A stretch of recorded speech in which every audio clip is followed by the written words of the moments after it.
Let us pray. Source and sustainer and cherisher of all, God, all compassionate, all merciful, all wise, fathomless well, brimming fountain, dwelling place, life of the world. As a new year opens before us, we give thanks for the vision and generosity of those who have guided and preserved our school to this moment, and for the new students, faculty, and staff joining us this year, whose questions and commitments will challenge and change us. We give thanks that this community is never finished, never complete, never closed. We give thanks for the work ahead of us, and we pray for the humility, imagination, and audacity we need to do it well. May our reading and our writing, our preaching and our teaching, our conversation and our arguments be for us ways of loving the world. May our life together take its shape this year from our deepest questions, our fiercest hopes. With gratitude we pray. Amen. You may be seated.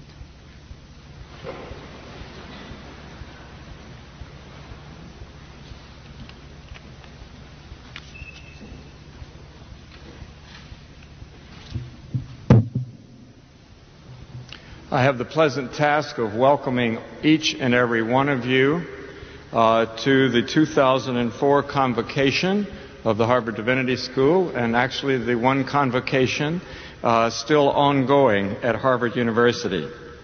I welcome you to a new year here at Harvard, and we also welcome you now to a new venue for this convocation here in Sanders Theater, and it looks as though we have a good crowd to inaugurate this academic occasion.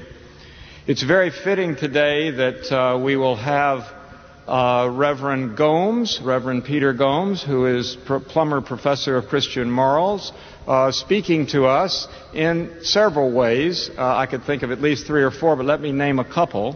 One is that it was Peter who suggested that Sanders might be the right venue for this occasion as our opening academic gathering of the year. Secondly, this is Peter's 30th anniversary as a professor. He's been teaching here almost as long as I have.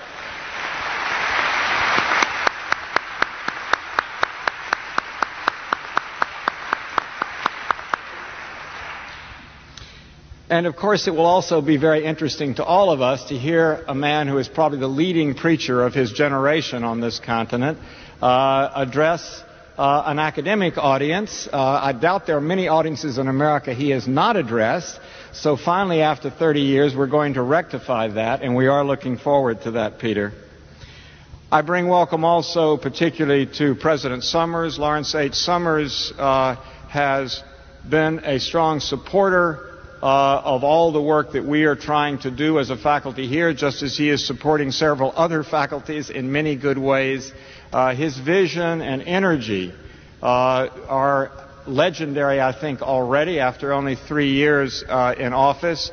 And I can certainly attest to my 2.5 years of experience with him that I think we are going to see emerge many wonderful things at this university in our time and beyond as a result of his presidency. So it's a great honor for me to welcome him as well. And finally, I'm pleased to welcome in particular Charles Merrill, about whom you're going to hear more in just a moment. This is a man who is a great and visionary benefactor of the Divinity School, and certainly, most of all, a benefactor of the scores of men and women that have been able to come here to study in the middle of their careers and to renew their vocations, particularly in the ministry. So it is a great honor for me to welcome everyone today, to welcome these honored guests to the stage, and I now let us move on with the program.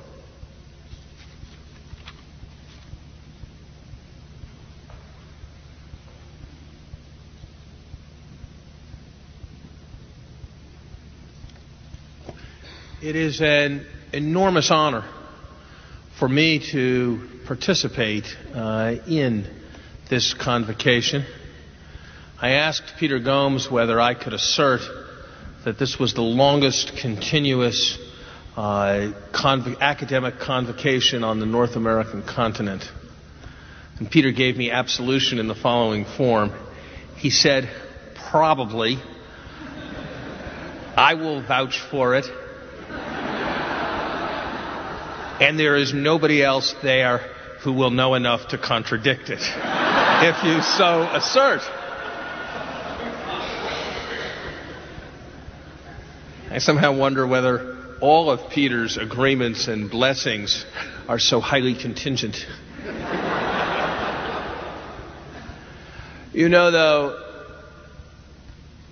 the only times at Harvard that people put on their academic regalia are for the annual graduation ceremonies and the associated ceremonies. On those hopefully not too frequent occasions when a new president is inaugurated. At least I hope not too frequently. At least going forward. And the annual Divinity School Convocation. And perhaps that is as it should be, because this university has its roots in what the Divinity School teaches. It is our most important and long-standing tradition.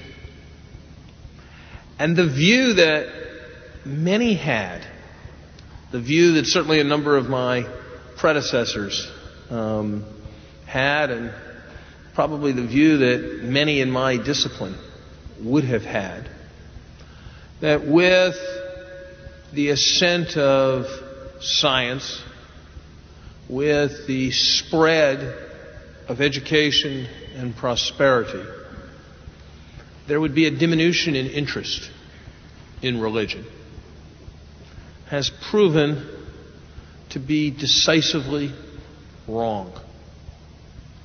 Whether it is the sustenance of an increasing fraction of Americans, whether it is the contribution to the fundamental debate of what life is and what humanity is that is pressed by what is happening in the biological sciences, whether it is a central element in international relations at a time when that matter can no longer be conceptualized simply as a matter of relations between nations. In these respects and in others, religion, how we understand it, how we practice it, how we carry it forward, how we promote it, is probably actually going to be a question that is more central to the 21st century than it was to the 20th. And that is why this university is so very fortunate to include among its faculties a faculty of divinity that is so urgently concerned with these vital questions. And all of us who are stewards of this university now can be grateful to those who have come before and have bequeathed us the remarkable institution that we celebrate today, even as it renews its very valuable programs of instruction. Thank you.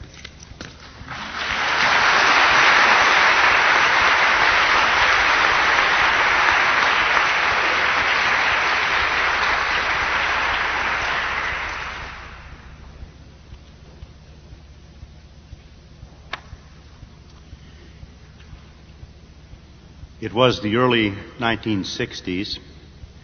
The dawn of turbulence was breaking.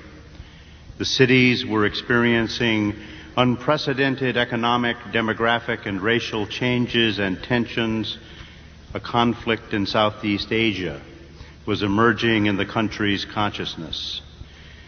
Soon, at the center of the upheaval, torn in all directions, would be America's religious leaders and communities.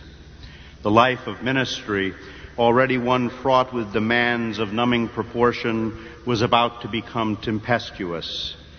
In this pregnant atmosphere, Sam Miller, the dean of Harvard Divinity School, and a young educator and a Harvard College graduate, Charles Merrill, conversed at dinner one evening in October.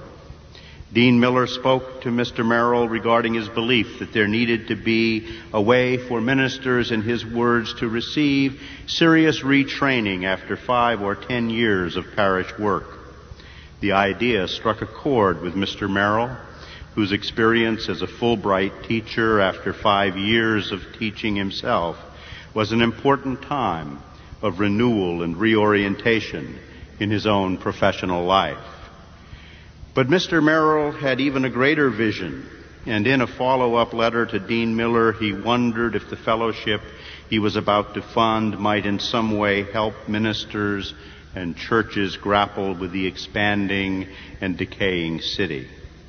And thus was born the Merrill Fellowship Program that Charles Merrill has funded continuously since 1964. From the beginning, the fellowship would provide its recipients significant intellectual and personal resources to work at the important intersections of religion and society, religion and public life. Mr. Merrill, what a wonderful gift you have given over the course of these 40 years and to over 300 Merrill Fellows. We have assembled a book of remembrances from many of those fellows who have benefited from your generosity, including notes from all of the fellows in that first class in 1964. And one of them writes, "My semester at Harvard was a turning point. Since my fellowship, I have taught in 2 seminaries, published 4 books, lectured overseas widely in the USA, overseas and in the USA, and founded a leadership education enterprise at Emory University after retiring as bishop." There are many more who were similarly affected, and we hope you will enjoy reading their thanks to you. And Mr. Merrill, in addition, from the beginning, your fellowship has had a direct impact on our students at Harvard Divinity School. In 1964, Dean Sam Miller wrote to invite you to dinner at Jewett House to meet, in his words, the first squad of Merrill Fellows. Dean Miller went on to say of those fellows, quote, "They have not only had an exciting and interesting time here, but they have tremendously helped us by the way in which they have been able to talk with the students going into Christian ministry and inform them somewhat of the duties and character of the life they will be leading. This has been a feedback from the Merrill program which we had not expected at all, but which has proved to be quite amazing and extremely effective," end quote. In the refectory, in dormitory conversations, in the classrooms, in the chapel, and on the sidewalks of Harvard Divinity School, every class of Merrill Fellows has found flocking around it generations of ministry students eager to look upon the real thing, to be assured that they were accepting a calling into a livable vocation, but most of all to learn of the challenges and the possibilities that the ministry might hold for them. The reach of the Merrill Fellowship has extended then well beyond the more than 300 fellows. It has touched literally thousands of men and women who have graduated from Harvard Divinity School and into lives of service and ministry. And the reach of those thousands has extended to countless congregations, to communities of service, and into the public discourse. Mr. Merrill, we are delighted to honor you today, to say thank you for the contributions you have made beyond measure, which you have made to the Divinity School and through the school to so many others, and to mark our thanks, we present you with this book and also with this citation, which I will read. Harvard University Divinity School, the Dean and Faculty of Divinity honor Charles E. Merrill on the occasion of the 40th year of the Merrill Fellows Program 1964 to 2004, friend and benefactor of Harvard Divinity School, who through his generosity and vision has for 40 years faithfully promoted the spiritual and intellectual growth of hundreds of parish ministers at a time in their ministries when they could fully appreciate the time and resources of the fellowship. Signed by William A. Graham, Dean.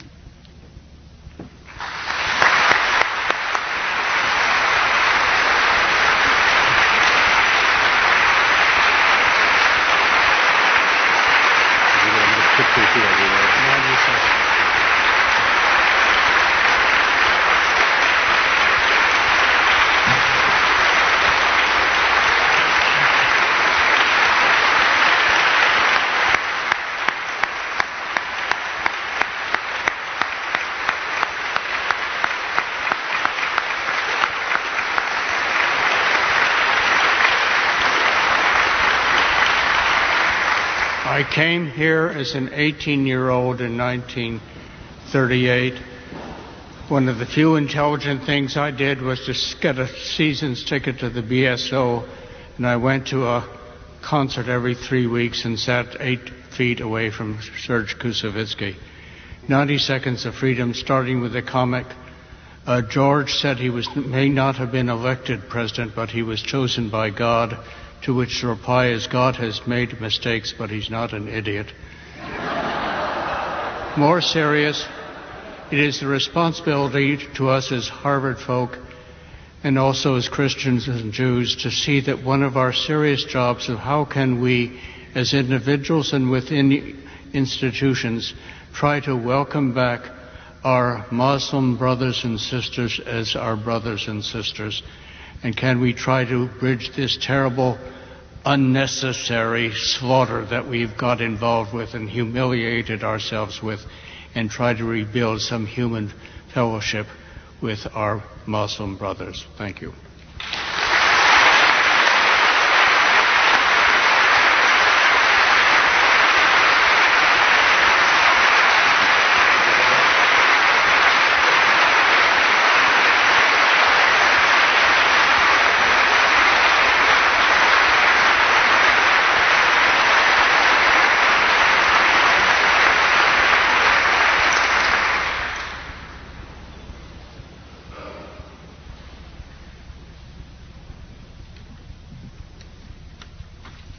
The first reading for today comes from the Wisdom of Solomon.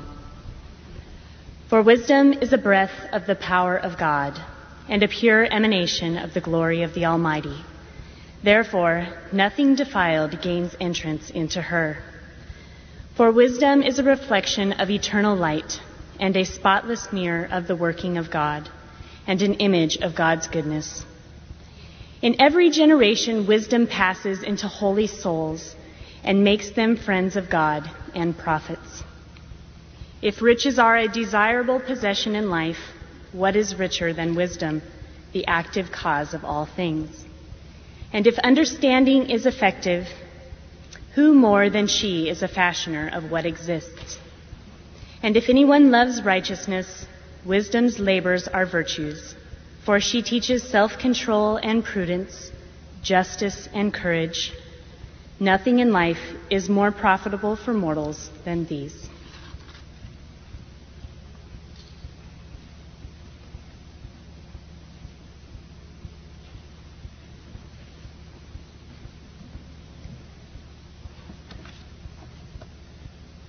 Let us read in 1 Corinthians chapter 16, verses 1 to 13. Now, concerning the collection for the saints, you should follow the direction I gave to the churches of Galatia. On the first day of every week, each of you is to put aside and save whatever extra you earn, so that collections need not to be taken when I come. And when I arrive, I will send any whom you approve with letters to take your gift to Jerusalem. If it seems advisable that I should go also, they will accompany me. I will visit you after passing through Macedonia, for I intend to pass through Macedonia, and perhaps I will stay with you or even spend the winter, so that you may send me on my way wherever I go. I do not want to see you now just in passing, for I hope to spend some time with you if the Lord permits.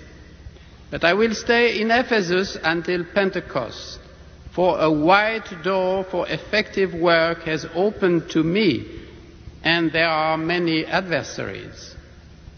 If Timothy comes, see that he has nothing to fear among you, for he is doing the work of the Lord just as I am. Therefore, let no one despise him. Send him on his way in peace, so that he may come to me, for I am expecting him with the brothers and sisters.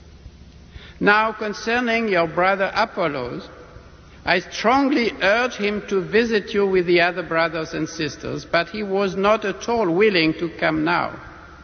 He will come when he has the opportunity. Keep alert. Stand firm in your faith. Be courageous, be strong. At the end of the reading.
Dean Graham opened the afternoon by suggesting that his task was a pleasant one. On the other hand, my task today is utterly preposterous. To a Harvard audience, I am supposed to introduce Peter Gomes. Like most of you, I do not like it when someone says, here is a person who needs no introduction, and then goes on to make a very long introduction. So I am going to assume, in the teeth of all empirical evidence, that Peter Gomes does need an introduction. This means I must also assume that most of you have, for the past 30 years, been dwelling serenely on some other planet, or that you have been observing a strict, silent retreat in a Trappist monastery. Now, having stated the assumptions, I confess that Peter and I arrived at Harvard Divinity School the same fall, the autumn of 1965. He is a student fresh out of Bates College, I as a rookie faculty member. Peter was one of my first student advisees, but one to whom I gave very little advice. Was that because Peter needed very little, or that I had very little to offer? At last, the truth can come out. I needed advice more than he did. And Peter did help me on some occasions. In any case, Peter did eventually graduate from Harvard Divinity School in 1968. He went south to assume his first position at Tuskegee Institute in Alabama. He returned to Harvard in 1970, and he has been here ever since. Indeed, by now it is hard to imagine either what it was like before Peter came, or how Harvard can possibly endure after, or if, he ever leaves. Peter Gomes is Plummer Professor of Christian Morals, Pusey Minister in the Memorial Church, an eloquent and powerful preacher. He is often mentioned as one of the best in America, which he is. A gifted teacher, he was awarded the Phi Beta Kappa Prize for teaching by this university in 2001. A talented writer, his books appear on the New York Times bestseller list. His preaching engagements in America and Great Britain, his many trusteeships and lectureships, and his 26 honorary degrees fill 4 pages of fine print in his CV. I single out here, however, only one item, because I know how pleased Peter is about it. And that is his presidency, past presidency, and present trusteeship of the Pilgrims Society of Plymouth, the town of his birth. Who says a prophet is not without honor save in his own country? Now, still, as I pored over this impressive CV, I got a distinct sinking feeling. Somehow it missed the very things that are most vital about Peter, the Peter we know and love. His unfailing geniality and warmth, his loyalty as a friend and colleague, his adroit pastoral and diplomatic skills. At more than one faculty meeting, when tempers were just beginning to fray, I have watched Peter change the mood with a disarming quip or just the right reconciling word. A Baptist minister, ordained Baptist minister, with decidedly Anglican proclivities,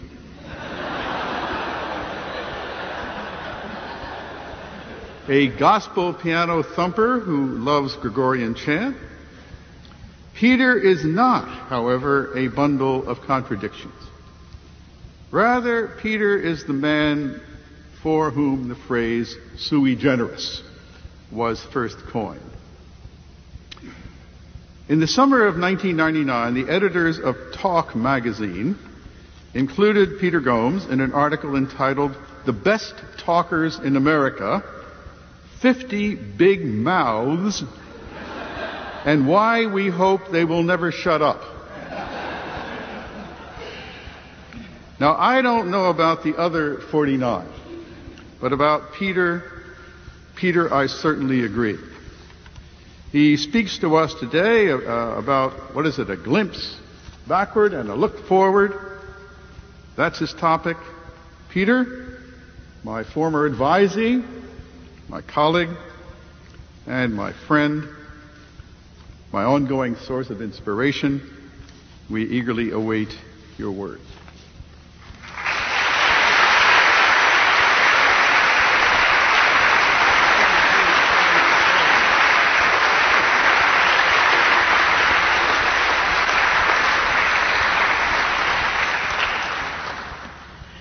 I thank my old advisor and my fellow Baptist for that generous introduction. And if the truth be known, both of us in those days so long ago were saved by the kind ministrations of Evelyn Hayes, who was secretary of what was known then as the Department of the Church, which meant that she was the secretary to the new and very much in demand Professor Cox.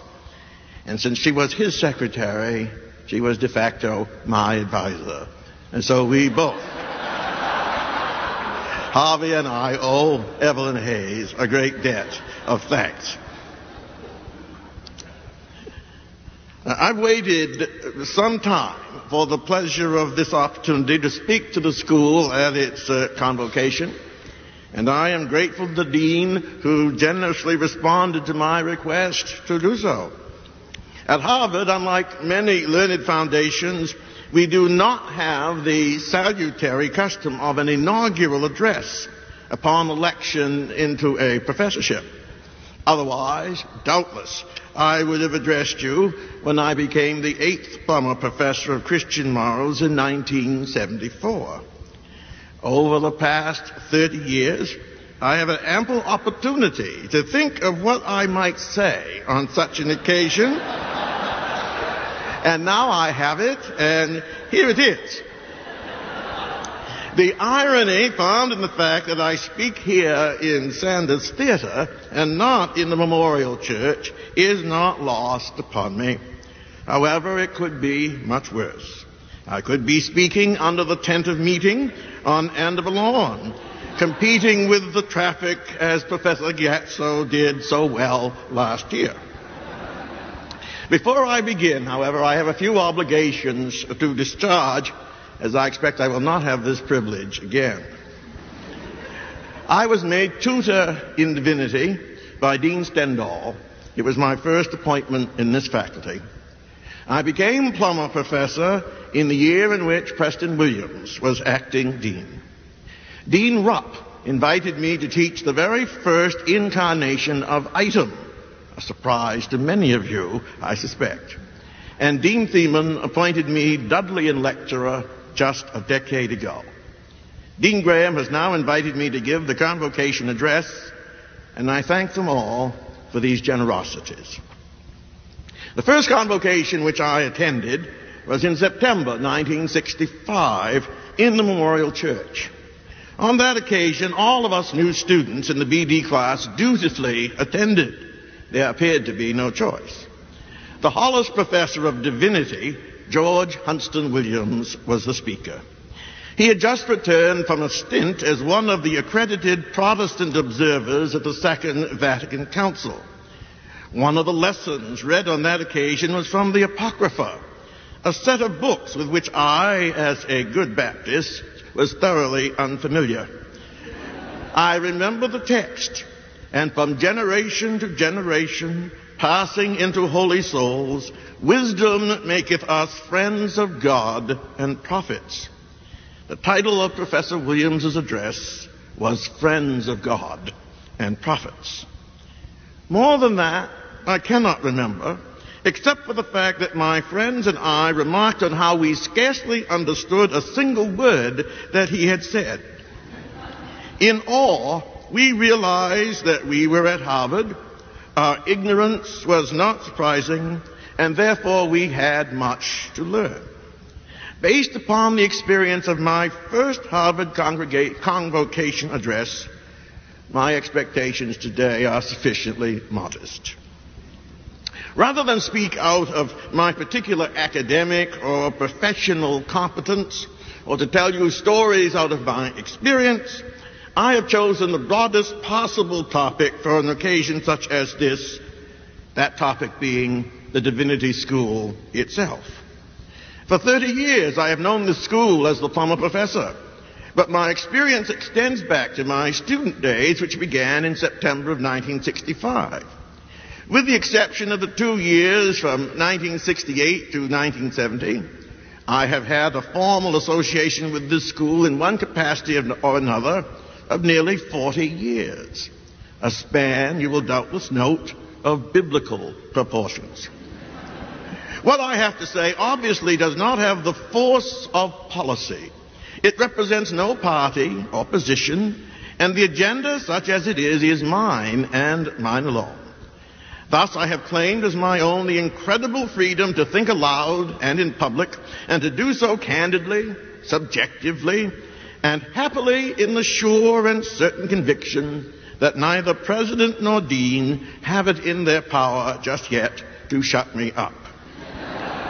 Of them and of you, I ask only an honest hearing. A long history and a short past. Although the study of divinity at Harvard is as old as Harvard itself, and although by common consent the formal organization of the Divinity School dates from 1816, when professional instruction for the ministry was separated from the routine instruction of undergraduates in the college, the Divinity School, as most of us in this room know it, is hardly more than 50 years old. Thus, although we have a long history, we have a relatively short past. I will not rehearse some of the sad facts of our 20th century institutional history. Despite the heroic efforts of a small but brave, eccentric, and distinguished faculty, and the labors of an able but seriously overworked dean, the school from 1922 to 1952 had reached a point so critical that after World War I, there was a serious proposal to shut the place down. The elderly faculty, it was joked, consisted of a mystic, a skeptic, and a dyspeptic. The finances were in chronic disarray, and a reputation for disinterest in the professional ministry, despite repeated efforts, was difficult to shake, affecting recruitment, placement, and financial support. George Williams told me that when he arrived as the new and only assistant professor in 1947, nearly the very first words from Dean Sperry to him were these: "Mr. Williams, I am sorry to say that there is no future here for you."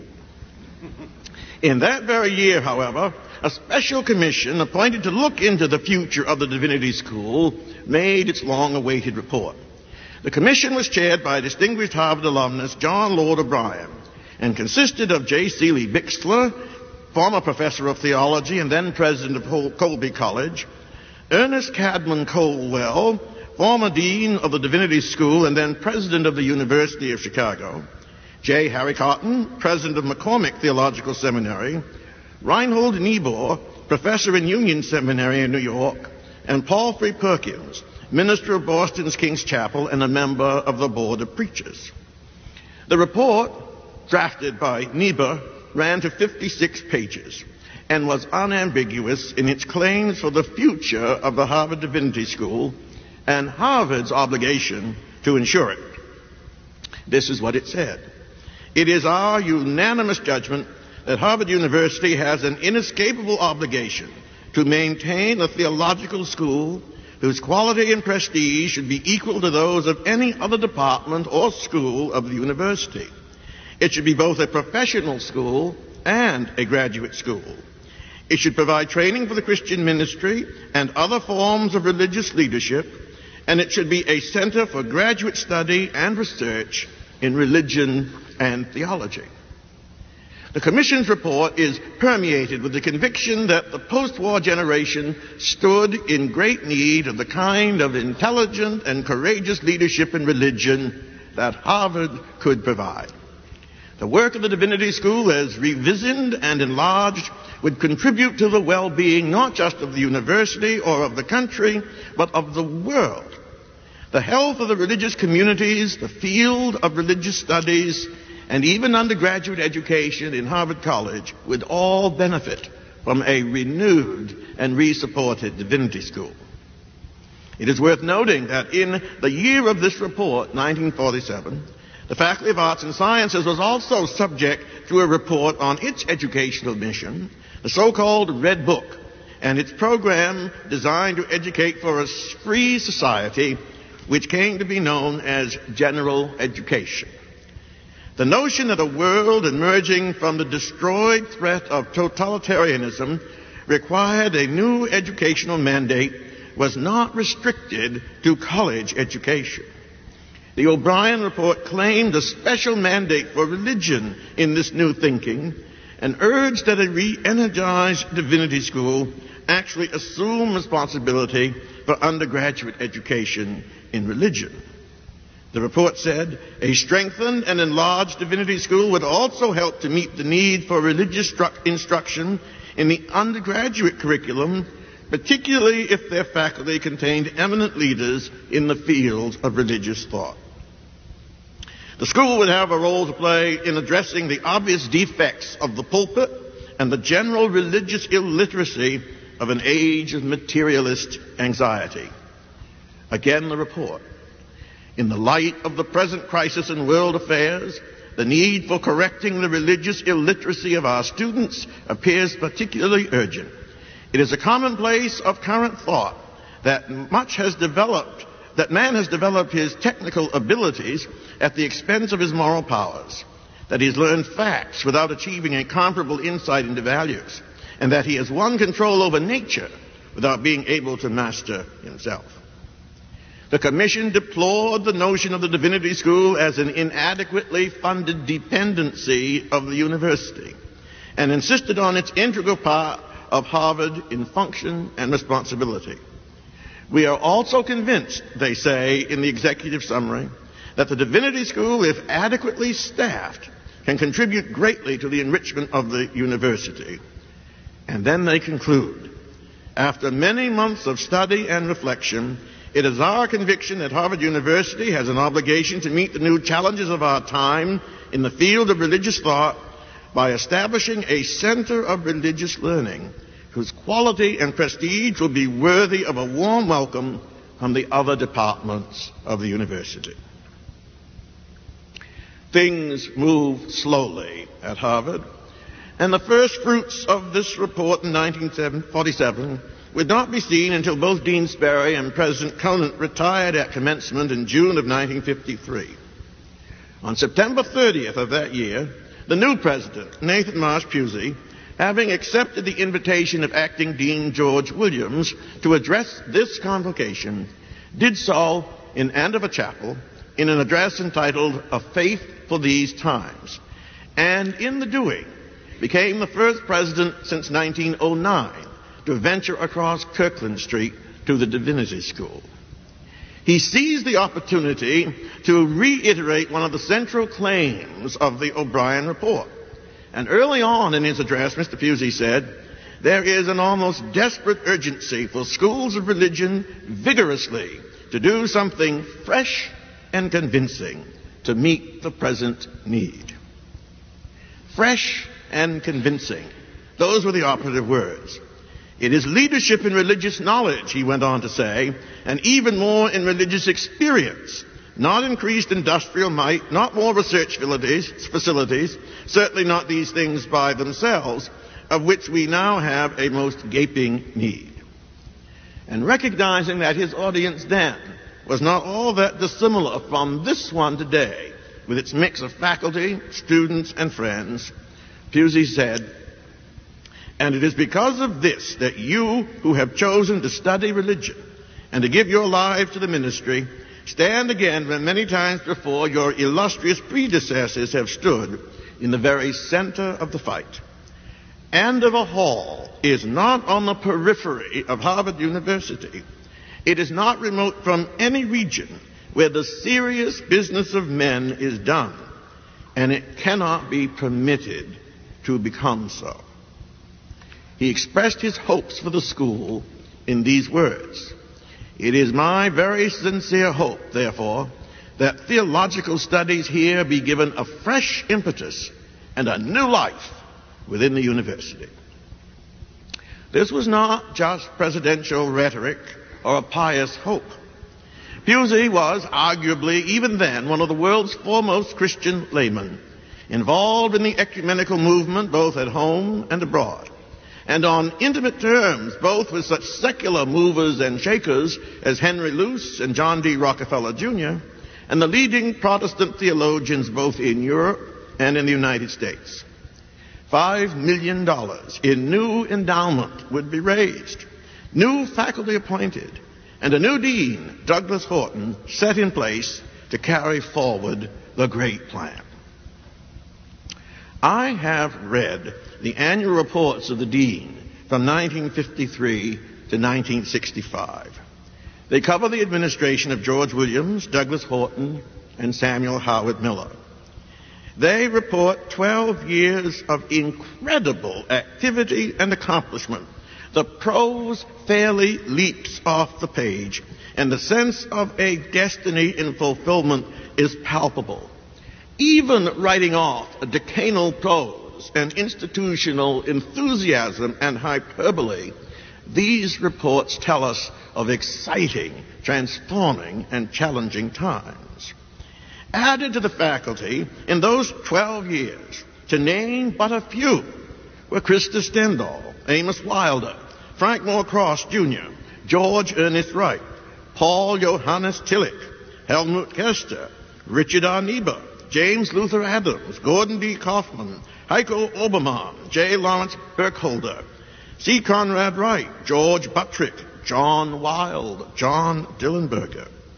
Many of these men held ordination in their denominations. In this period would also occur the establishment of the Stillman Chair in Roman Catholic Theological Studies, the first in any Protestant seminary, and a radical, controversial, and creative move before Vatican II. There would occur as well the founding of the Center for the Study of World Religions, also the first of its kind in a setting of this kind. Thus, when my classmates and I entered Andover Hall for the first time in September 1965, we assumed that what we encountered had been in place at least since the flood.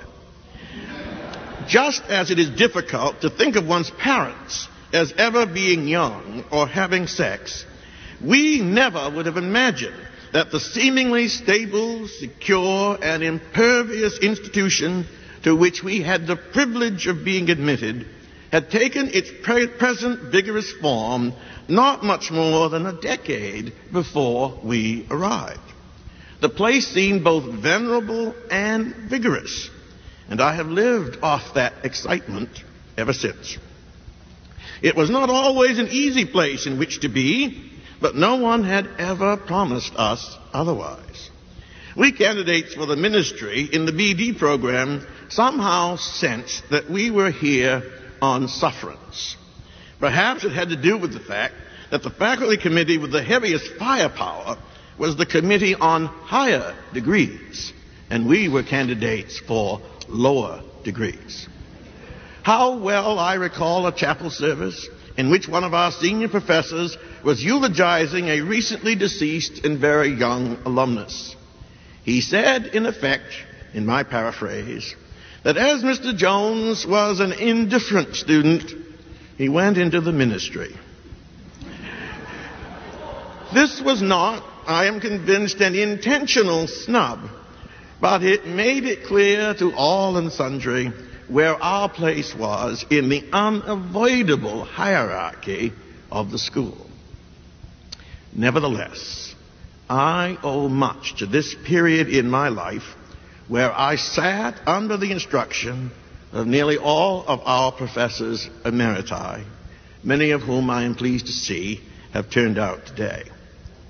At the risk of confessing too much, but in hope of sharing a useful truth, particularly with the new students who are hoping for the ministry in this school, I confess that I became a serious Christian at and because of Harvard Divinity School. Very few people, I think, could make a credible claim to being made a serious Christian here. But I am one of these. I had known pious people who were not very bright. And I knew lots of bright people who had long since done away with piety. Here, and for the first time, I encountered intellectual giants who were also persons of deep and committed faith. They somehow seemed able to hold both faith and reason together in such a way that they encouraged me to attempt to do the same thing. To hear a professor lecture regularly gives you one level of insight into the mind of that person. To hear that same person preach regularly and participate as a person of faith in an academic community provided another imperishable insight. It was often pointed out that the Divinity School was not a church and should not be confused with one. No one would ever make that mistake. But it was a place where the relationship between the life of the mind and the life of the spirit was taken seriously and together.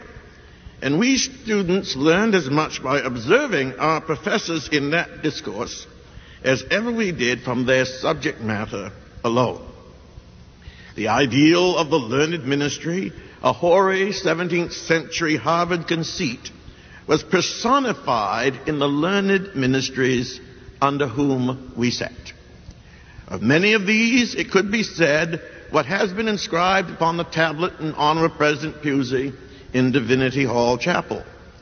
He taught as a learner, he led as a follower, and set the feet of many upon the path of life.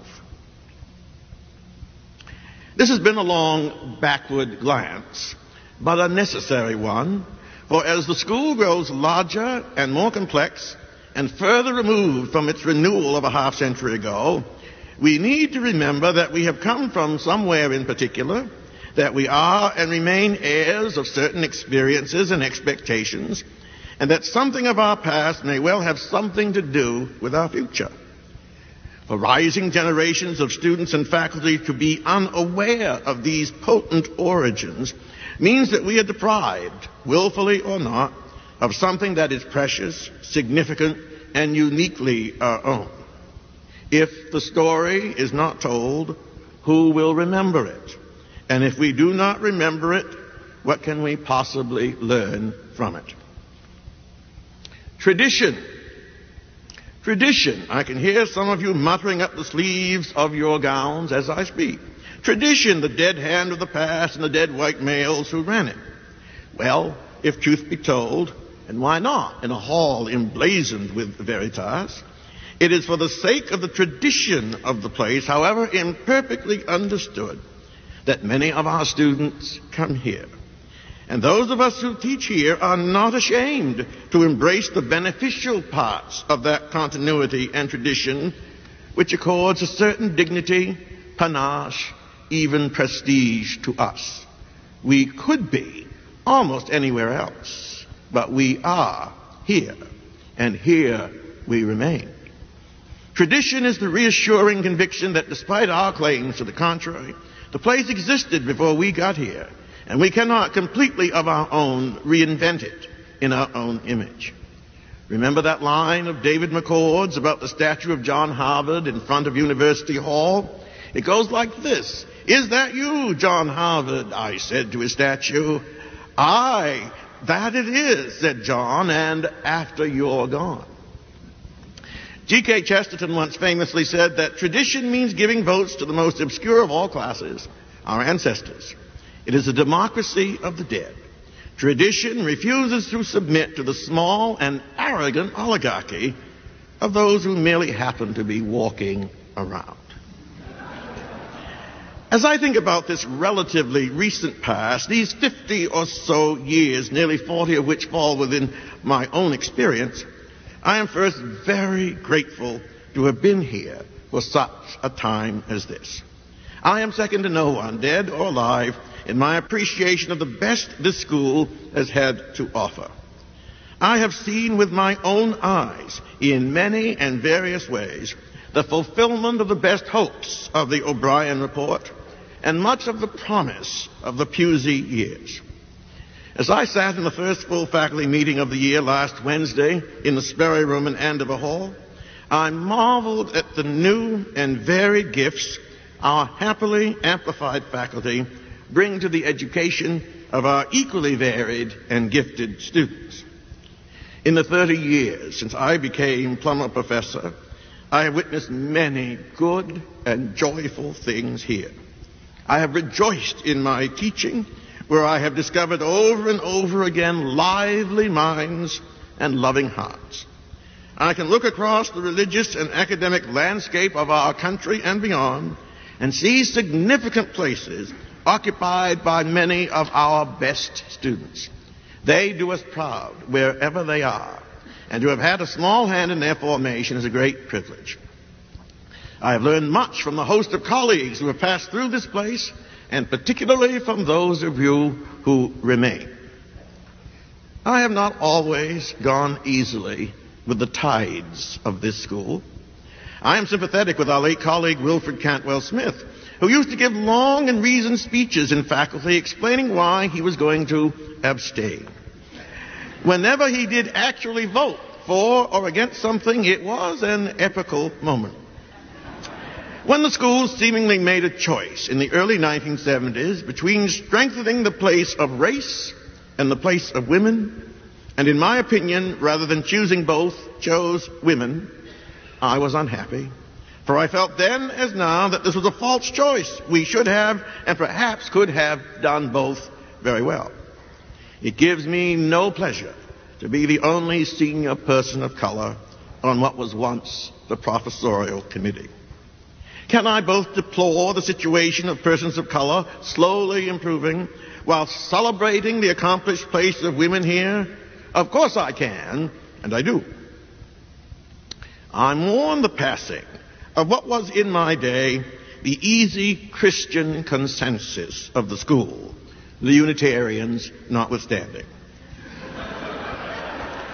Although we were not necessarily good at it, we could speak as the lingua franca of the place about God, Jesus Christ, the church, the ministry, and the gospel. We could speak of Christian conviction without being thought of as an unthinking, intolerant fundamentalist. Some of us in my day felt guilty if we didn't say our prayers. Prayer today is more problematic in our community. In the old minutes of the faculty, they begin, the dean led in prayer. Then they move to the notion there was a moment of silence, and now there is nothing.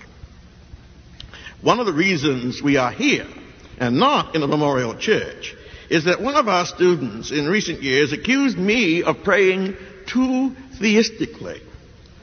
I am not sure what she meant, but I knew she didn't like it.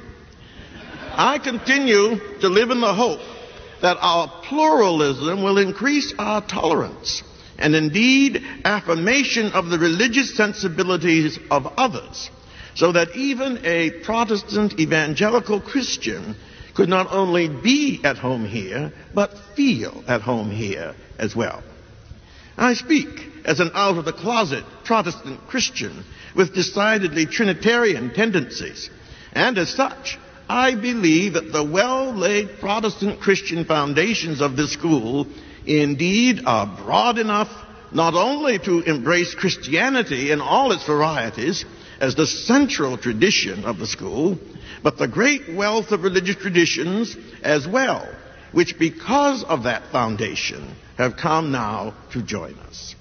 If this school's future is to be worthy of its past, that future dare not compromise the essential Christian identity of the place, without which no other identity here would be possible.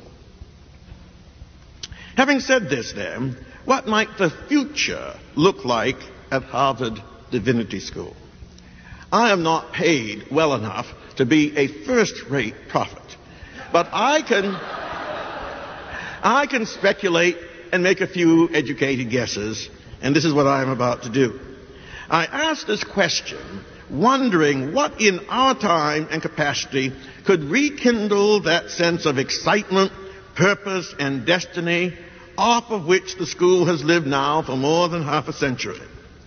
Surely we cannot go back, and I do not invite us to do so. The direction in which the O'Brien report and Mr. Pusey's address looked were dead ahead. What will be the renewing force in our common life that will cause the generations to come to look back at us and say, what exciting and interesting times, and what creative and remarkable things they did in the first quarter of the 21st century? Let me remind us that the times in which we live call for the very kind of religious leadership in college, church, and civil society which the post-war climate of the O'Brien Report and the Pusey Divinity School Address contemplated, and to which, without prior arrangement, our President referred at the beginning of his remarks this very afternoon. It is even more urgent now than then that thoughtful religious analysis be provided in a world where religions and their policies are front-page news in nearly every cultural climate, domestic or foreign. Never more than today have we needed every resource available to combat religious illiteracy and the ill-founded prejudices that proceed from them. All too easily we speak of the dangers of radical Islamic fundamentalism. But what about the dangers of radical Christian fundamentalism? Who will address the fact that most people of goodwill place responsibility for their social prejudices and political views upon their religious convictions? The source of most homophobia in America is religious, and the Bible, as the culture's iconic book, is read in such a way as to sustain those prejudices. Where are the seminary-educated preachers who teach us how to take the Bible seriously without becoming dangerously selective literalists? Where is the theological debate joined on the ethical issues of the day? Everything from stem cell research to just war theory. And what do religiously educated public citizens have to hear and say about the 50-year-old conflict between the Palestinians and the Jews and what is to all of us still the Holy Land? Surely a theological education is not the solution to all of these ills of the world, but a divinity school worthy of the name responds to the times in which it is found with the best resources it has to hand. Silence is death. And we, with our skills and talents, have never been more needed than now. That is to say, if we understand our mission here to be greater than academic or institutional self-preservation. Surely it was for more than this that we were refounded, re-endowed, and re-energized. Let me then suggest, by way of the forward look, 5 areas in which might be found those hopeful and energetic challenges that might help shape for the better the next quarter of a century of our work together. These are suggestive and not exhaustive, meant to provoke as well as propose. Your list might be different from mine, but I am the speaker, and so it is my list. I entitled what follows 5 not-so-easy pieces. Number 1, the evangelical chair. It strikes me that the Alonzo McDonald Chair in Evangelical Studies, now remarkably close to full funding, can be to the Divinity School of the 21st century what the Stillman Chair in Roman Catholic Theological Studies and the List Professorship in Jewish Studies were to the school at the times of their foundation. That is, proof that the Divinity School is secure enough in its identity and purpose to take to its heart areas of theological inquiry not ordinarily found here, and by persons who are themselves practitioners, even advocates of those traditions. The study of Catholic theology here did not begin with the Stillman Chair. We always read Augustine, Anselm, and Aquinas, but always through the refracting lenses of sound Protestant and generally Reformation scholarship. The radical innovation with the Stillman Chair was to invite into the faculty a real, living, live Roman Catholic theologian. The chair was established in 1957-1958, and I must add, not without some concern on the parts of Professors Tillich and Buttrick that the identity of the school was still too fragile to accommodate such an alien introduction. In a compromise typical of the school, the appointment was designed to be a visiting one, and the distinguished English Catholic layman Christopher Dawson came to occupy it. The rest, as they say, is history. With the late George McRae, the professorship became permanent, and the present incumbent, our colleague Francis Schussler Fiorenza, has become an invaluable member of our community and secretary of this faculty. He hardly seems to be the papal nuncio at Harvard Divinity School. The MacDonald professor, however, if rightly chosen, will be more noticeable, for he or she will articulate the history of a tradition from which this faculty has been in retreat since the founding of Andover Seminary in 1806. The MacDonald professor should be both an historian and a theologian for whom what evangelicals call biblical theology is a serious and continuing enterprise. Such an appointment should not be seen as sectarian or tokenistic, but a healthy acknowledgement of a major tradition in world Christianity, one from which come ever-increasing numbers of our own students, and one whose discourse is central to the public conversations about religion in this country and beyond. The MacDonald professor should not merely be one of us who happens to know something about this area. The fact that the MacDonald professor is not one of us is the chief virtue that commends such an appointment. In this, the faculty in its appointment process will have to be more than usually imaginative and creative. And the president in the ad hoc process must understand that if something different is to be done here, something different will have to be contemplated in the ad hoc process. This does not mean a lessening or lowering of standards, what a condescending thing to suggest. It is to say that the usual standards are simply not going to be sufficient to attract and measure the kind of person we will want and the kind of person we hope will occupy this chair. I was not encouraged by the opinion of the university's general council last year, which in an unrelated but critical matter suggested that the religious convictions of professors of divinity were irrelevant to the discharge of their duties and even illegal to consider. Obviously, the school does not subscribe to a religious test. None of us would want that. But in the Stillman model, we would want the Roman Catholic professor to be one. And in the List professor of Jewish studies, we would want the incumbent to know what that tradition is from the inside. If we are to have an evangelical chair, we ought to have an evangelical in it. The sky will not fall if one of our professors actually professes a belief in his or her subject matter. But more than this, a season of theological excitement and engagement will be joined when the liveliest of the Christian traditions is addressed from within our own community. I suspect that the effect upon our students, our colleagues, and our general reputation in the world of theological scholarship will be electric.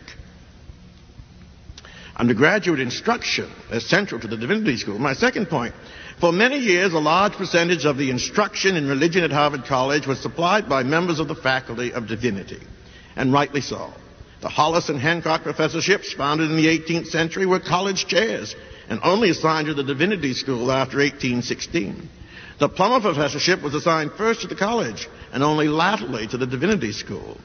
The O'Brien report urged that a revitalized Divinity School take on the task of undergraduate teaching in the new curriculum. And Christa Stendhal, Paul Tillich, and George Williams, among others, were famous for their undergraduate courses. In more recent times, Richard Niebuhr with his Kant, Coleridge, and Schleiermacher, and Harvey Cox with Jesus and the Moral Life were very popular among undergraduates. My predecessors in the Plummer professorship, Dr. Buttrick and Dr. Price, and I have always aimed our primary teaching toward undergraduates. Today, colleagues of ours, such as Professor Diana Eck, rate high for teaching undergraduates. Our shared arrangements with the Faculty of Arts and Sciences in administration of the higher degrees and the Committee on the Study of Religion has worked well. And under its aegis, the undergraduate concentration in the study of religion has flourished, although I venture to suggest a potential hardening of the intellectual arteries in the comparativist orthodoxy of the curriculum. I suspect that will be addressed in the current curricular review. What was meant to be a lively intercourse between the professional school, the Divinity School, and the graduate school, which is Arts and Sciences, is not well served if the Divinity School, to all intents and purposes, becomes the familiar of Arts and Sciences. At the time of the formation of the concentration, the Yard was nervous about a Divinity School takeover, a professional camel's nose in the academic tent. It was assumed, quite erroneously, that the Divinity School was a place of proselytization and that scholarly objectivity would be subordinated to Christian interests. How little they knew it. The problem now is for many the paucity of Christian studies in the concentration.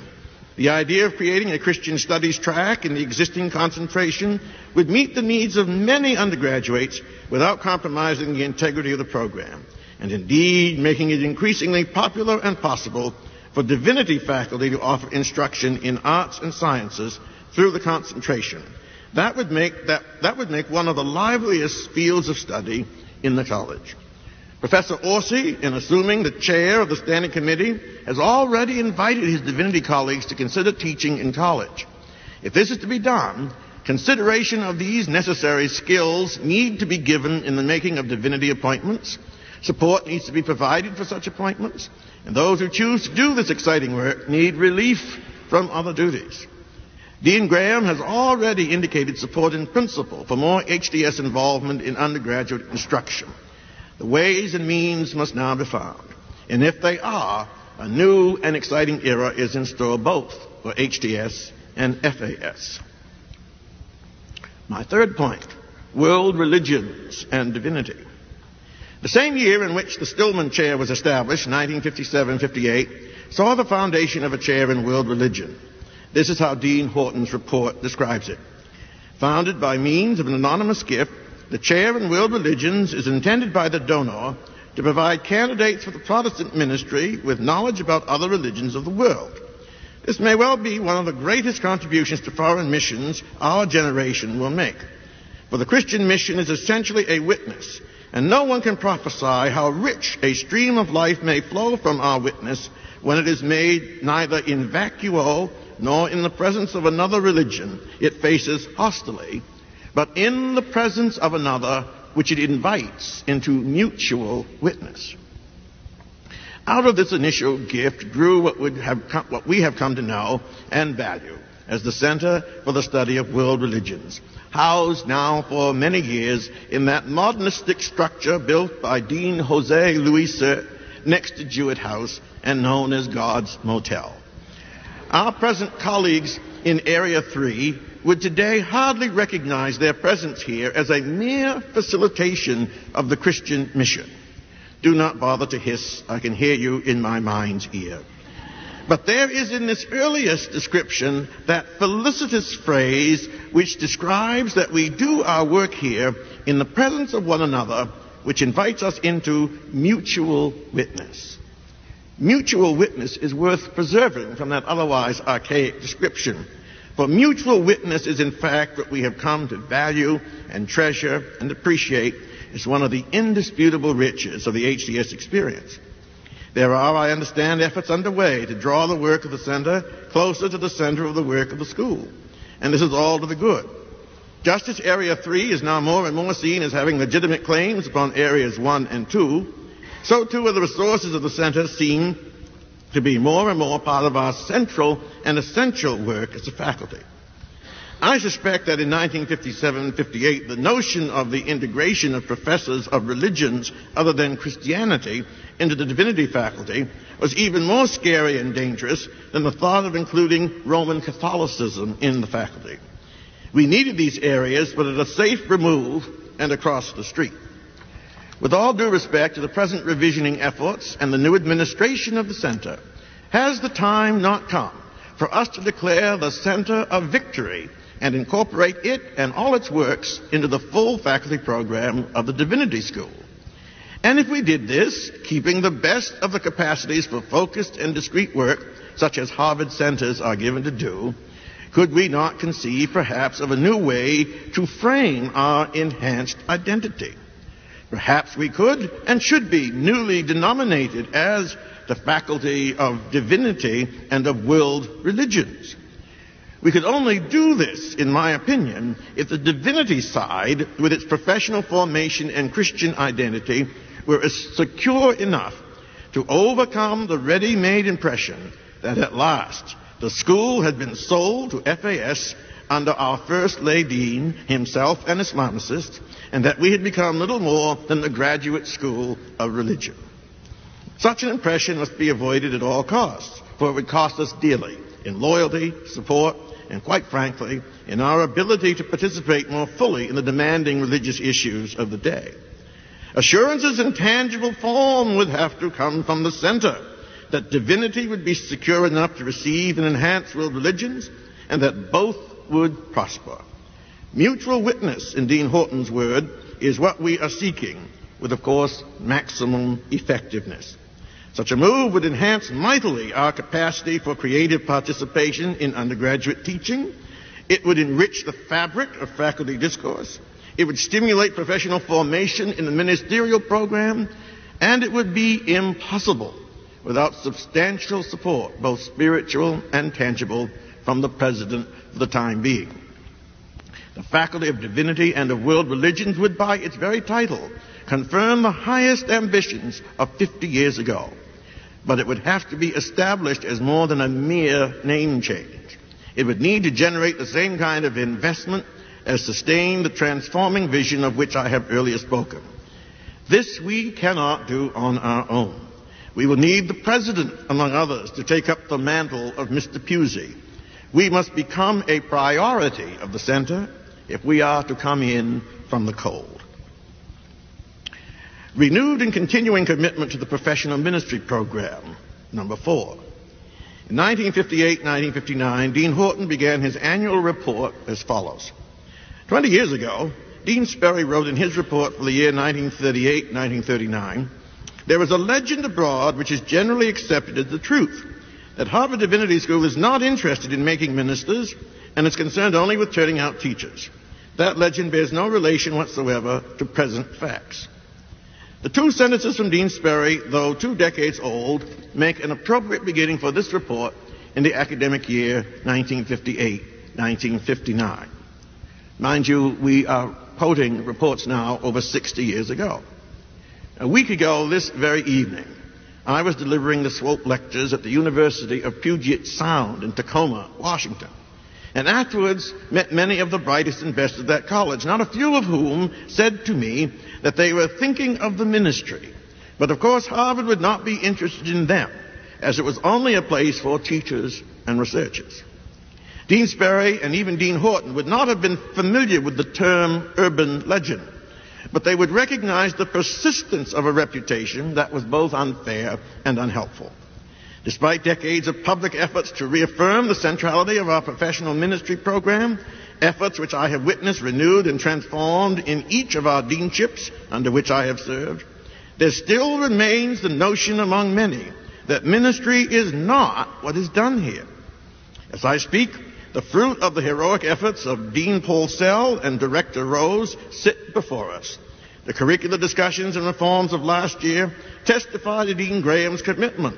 And yet, to paraphrase current news jargon, the chatter in the Christian street is that Harvard, unlike Yale, Duke, or Princeton, is not the place to go if you are serious about professional ministry.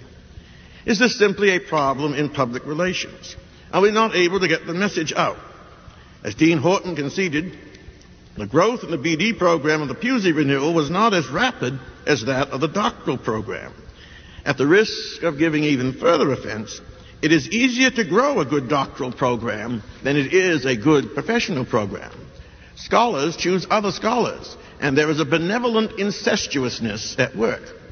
But when scholars are meant to choose between persons like themselves and persons who have other credentials equally necessary to the formation of professional ministers, they more likely than not are likely to establish priorities in favor of the fields and persons they know, and thus either ignore or relegate to secondary status fields beyond their own competence. It was once brazenly advanced here in this faculty that every professor here was competent in the so-called arts of the ministry, competent enough to teach them. This was not even remotely true when nearly all of our faculty were ordained in their own traditions. Today, the ministerial competence of most of the senior faculty is at best vestigial. Faculties do not willingly change themselves. Their first and fundamental interest is self-perpetuation. We create and recreate faculties much like ourselves. It is our form of immortality. When HDS was renewed, it was done essentially from the outside by Mr. Pusey and by the creation of virtually a new faculty. Dean Sperry's old faculty could no more become the new Divinity School than this present faculty could constitute the old Divinity School. So what does the future hold in this regard? Two things, in my view. First, self-conscious and self-denying faculty building, looking neither at existing fields nor existing personalities, but at long-term needs, matters which are far too important to be left alone to departments in which vacancies occur.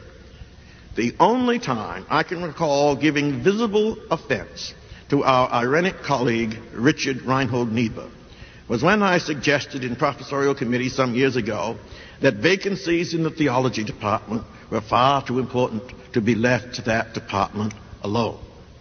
I was sorry for the offense, but I was right and feel even more strongly about that now than I did even then. The second thing is a more creative and aggressive use of the concept of professors of the practice. How do we attend to the needs in preaching, worship and liturgy, religious education, missions, music? There are people out there who know a great deal about these subjects. Every major seminary in the country has them. We argue that they would not fit here, or they would not sustain an ad hoc. They won't fit because we can't imagine fitting them, and we do not honor their special fields of competence because it is not our own. And if professors of these so-called arts of ministry could not be sustained by an ad hoc, then, Mr. President and Mr. Provost, there is something wrong with your ad hoc process, and it ought to be changed. The canons of FAS departments are not the only means of measuring standards, and our professional programs will continue to labor under the burden of a dubious reputation until a way can be found to integrate the professors of these disciplines into the full faith and credit of the school. Somehow the medical school, the business school, the law school, and even the Kennedy School have managed to incorporate into the center of their instruction distinguished practitioners in a wide variety of fields deemed to be critical to the professional formation of their students. It is either the inadequacy of the present ad hoc process or the slavish subordination of HDS to FAS that makes it currently impossible to attend to these needs in such a way as to make them noticed in the street.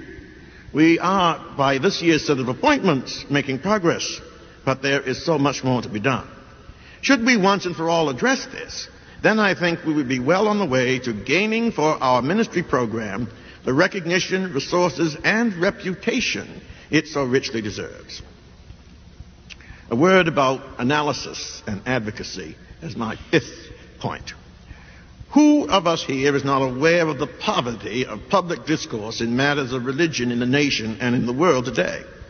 In our HDS classrooms, the best of historical and current research is made available to our students. We teach them about the origins and development of Scripture. We try to model theological thinking. We place a high value on matters of social justice. We encourage serious analysis and at times advocacy, even witness. But it seems as soon as our students enter into their parishes and professions, whatever they have learned here is deemed too hot or too irrelevant for general dissemination. And thus the churches and the culture languish in a theological torpor, set on one hand by the cultural secularists and on the other by the religious extremists. Where is the unique voice of Harvard Divinity School, its values, its resources, its visions, its best traditions to be found in all of this? There are, of course, some vivid exceptions. Professor Eck's Pluralism Project is a powerful enterprise for religious wisdom and insight in this country. For years, Professor Kester used to share the best of his New Testament work with a group of local pastors who met regularly in New Hampshire to do exegesis with him so that they could better preach to their own people. Professor David Little's world-class experience in public policy brings distinction to the school and the school to a much-needed area of public interest. Preston Williams' long leadership in the Black Religious Leadership and his Summer Institute continues to good effect even in his retirement. Our well-regarded program in women's studies set the model for many such programs across the country. Whenever I read the faculty notes and see the books published, lectures given, and institutions visited by our colleagues, I am impressed by our intellectual fecundity and our long reach. All of this is well and good. But what can be done institutionally to take advantage of our capacity for analysis and opportunity for the exercise of advocacy? This summer, and for the second year, I found myself at the Aspen Institute, among the great and the good, taking up the subject of Albert Einstein and religion. The meeting was held together with that of the Aspen Institute for Physics, indeed a very lofty gathering. The only other theologian present was my colleague Elaine Pagels of Princeton, who was there because her husband is a physicist. The meetings went well. I had fun. I learned a lot. And I was intrigued when more than one of the secular participants asked me why theologians did not appear to take more initiative in these matters of public interest. Some religious leaders do. Pat Robertson and Jerry Falwell marshaled their considerable resources on nearly every subject and topic under the sun. But what about us? And so, for starters, why couldn't Harvard Divinity School enter into league and covenant with the Aspen Institute on conferences of mutual interest here or preferably there? It is really, of course, not the conference but the conversation and the contacts which is the point. But there are times when I agree with some of our secular critics who say we theologians only talk to ourselves and we do not do that always very well. Why, for example, are all the hot theological topics critical to our day and of keen interest to the general public usually held in discussion in the Kennedy School? It can't be simply because they have better facilities, although they do. Tomorrow evening, for example, according to this morning's Crimson, there will be a big confab on religion and homosexuality, co-sponsored by us. But where? You guessed it, the Kennedy School. Keener minds than mine can figure out how to do what is needed in this area. It is not a matter of resources, I am convinced, but of will. We have an opportunity and a mission to be what, for lack of a better term, I will call public theologians, modeling how what we do here is relevant to what needs to be done out there. We have an opportunity waiting to be seized with the Aspen Institute. Should we embrace this as an institutional priority, I suggest that we cannot begin to imagine the exciting and creative opportunities that await us. I come now to conclude. Dean Sperry began one of his last letters to the alumni of the school with this verse from 1 Corinthians 16:9, which Professor Beauvon read for us earlier. Forget all the stuff about Paul's missionary journeys, the collections, and the arrangements for Timothy. The whole point is the 9th verse, where Paul says, "For a wide door for effective work has been opened unto me, and there are many adversaries." The point is not a subtle one, even in Greek, for the connective is an and not the expected but, meaning that with every opportunity available through the wide door opened for effective work, there are always have been, and always will be difficulties, opponents, issues, and problems. Adversity is not the exception to opportunity. It is the sine qua non of opportunity. There are no opportunities without difficulties. Everything I have proposed here today has within it a reasonable argument why it should not, or cannot, or will not be done. There is always a good and sufficient reason not to do something. I know many of them myself. No one can accuse me of being a loud shill for cheap change for change's sake. I have probably voted against more good ideas than most of you in this room. But as I glance back over the relatively brief history of this school as I have come to know it, and ask myself, what would it take in our time to recapture something of that exciting, creative energy that characterized the school in its season of renewal, I take some encouragement from some hints and guesses as to where we might be going and to what we might attach our hopes and powers. In years to come, successive convocation speakers, deans, and presidents will have opportunity to ignore, improve, or contradict what I have set forth today. I only hope they don't have to wait 30 years to do so.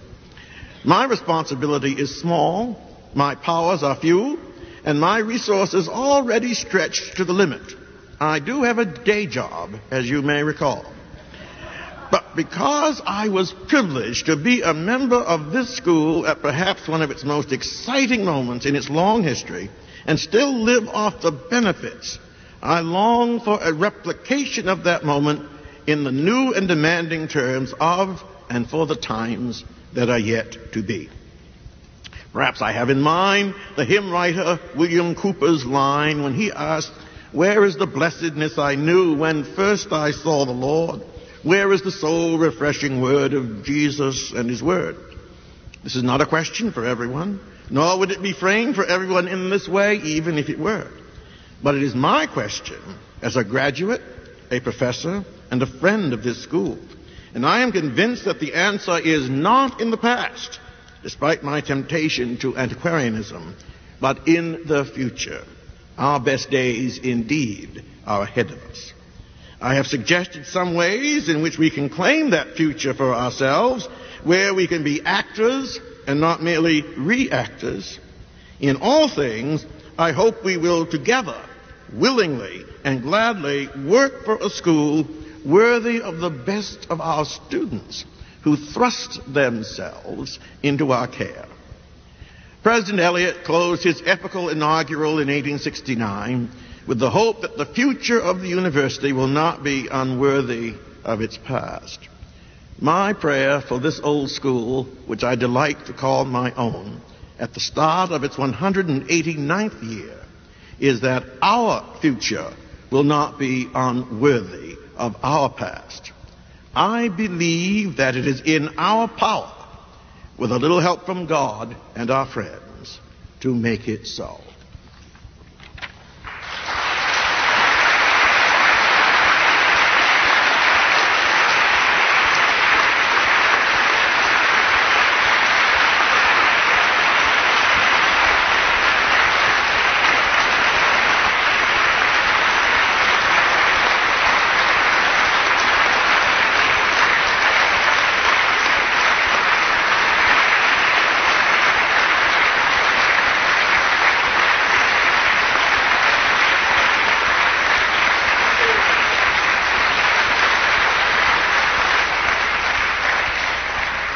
I know you don't all agree, but I love the gesture. We are now going to sing the first and last verse of the Harvard hymn. We will sing it in Latin, and those of you who need a translation, it has been graciously provided.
Let us go from here in faith, hope, and love.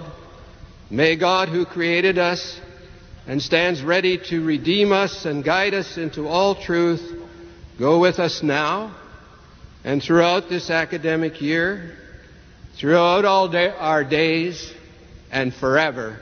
Amen.